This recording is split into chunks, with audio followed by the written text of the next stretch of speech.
Saïd Taghmaoui, l'un des plus grands comédiens internationaux, Hollywood bien sûr, La haine, on s'en souvient de Mathieu Kassovitz, et puis maintenant la voix d'un documentaire bouleversant qui s'appelle La tragédie des Harkis. C'est un documentaire Daniel Costel, Isabelle Clarke, ceux qui avaient réalisé Apocalypse, qui remue véritablement parce qu'il nous renvoie une histoire terrible.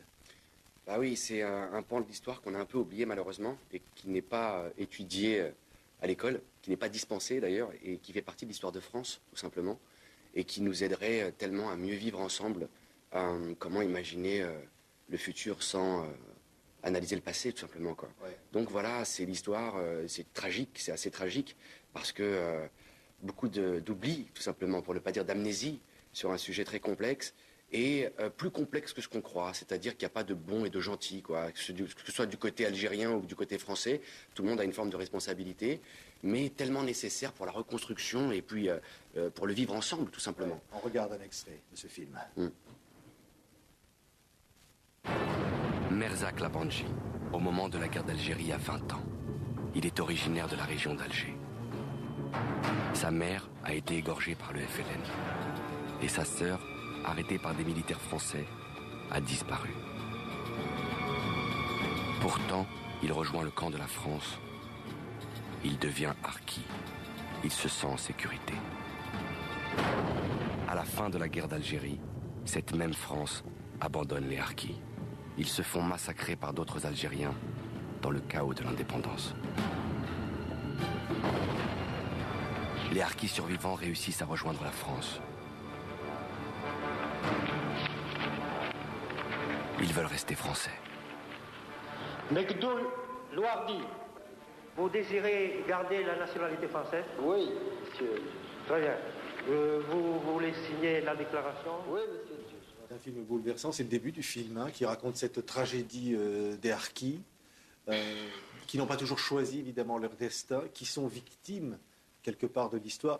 Une histoire terrible, il y a des documents qui n'avaient jamais été montrés. Mais d'abord, j'aimerais remettre un peu les choses dans le contexte et en expliquant aux spectateurs que ça a été réalisé par Daniel Costel et Isabelle Clarke, qui sont des historiens, réalisateurs, archivistes, documentalistes, en fait je ne sais même plus comment les définir, mais qui ont passé leur vie dans les archives et qui avaient réalisé, juste avant ça, le fameux documentaire Apocalypse, qui a été un très très grand succès sur la Deuxième Guerre mondiale, recoloré.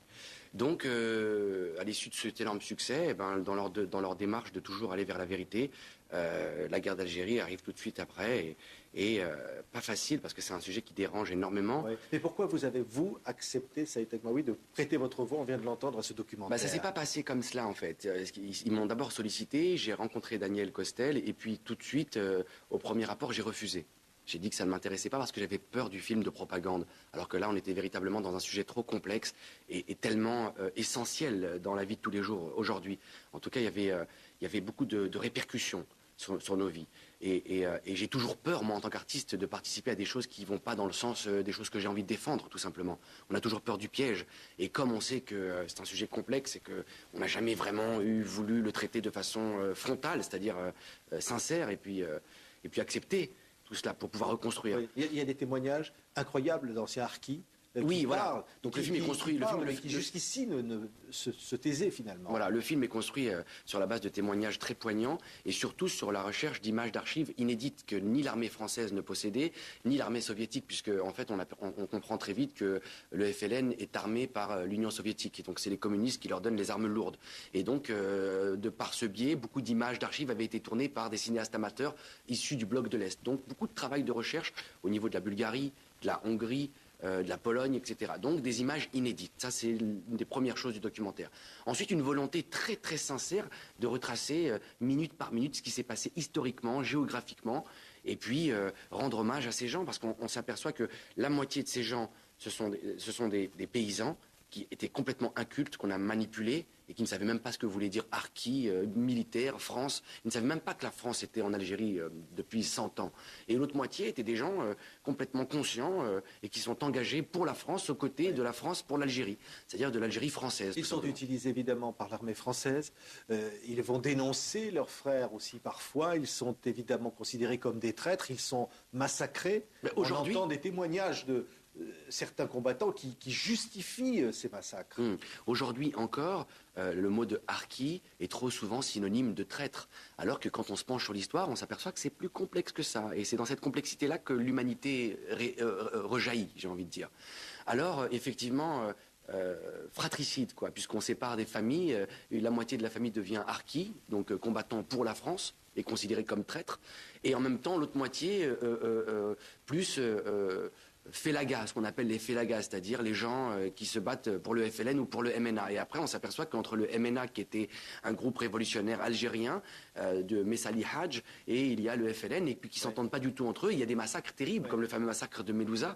Donc chacun en prend pour son grade. Ils sont victimes du FLN, ils sont aussi victimes de la France, qui les laisse tomber, qui les laisse se faire massacrer. C'est très frappant dans le film. Ouais, ça c'est le drame. Ça c'est le drame, c'est-à-dire que la France, qui devrait élever ses enfants de la même façon, maman en République, non, Madame Marianne, eh ben, va en abandonner quelques-uns et donc ça c'est terrible, quoi. Mais j'ai même pas les mots, c'est-à-dire que la meilleure chose à faire, c'est d'essayer de se procurer le DVD ou de revoir ce documentaire qui va repasser sur France 3 plusieurs fois.